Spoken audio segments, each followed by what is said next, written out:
গল্পের নাম এক ফোঁটা অপেক্ষা। লেখা মল্লিকা, আরিফনের জন্য। রাত গভীর। ঘরের কোণায় রাখা ছোট্ট লাইটটার আলো ক্লান্ত হয়ে আসছে।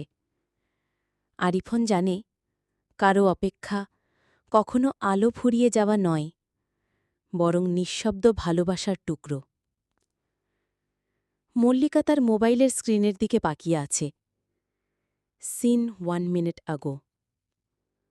এই লাইনটার মধ্যেই যেন একটা সমুদ্র দাঁড়িয়ে। তবু সে কিছু বলে না, কারণ সে জানে আরিফন রাত ৩টায় ঘুমিয়ে পড়ে না। সে তখনও গানে গানে মল্লিকাকে অনুভব করে। তবু সে চুপচাপ থাকে, কারণ ভালোবাসা মানে দাবি নয়, উপস্থিতির পাশে নিঃশব্দে বসে থাকা। একদিন, হয়তো ঠিক একদিন, আরিফন নিজে থেকে বলবে, চলো মল্লিকা, এবার না বলা কথাগুলো বলি। সেই দিনের জন্যই মল্লিকা এখনও জেগে আছে, এক ফোঁটা অপেক্ষা হয়ে, একটা ছোট্ট আলোর বিন্দু হয়ে।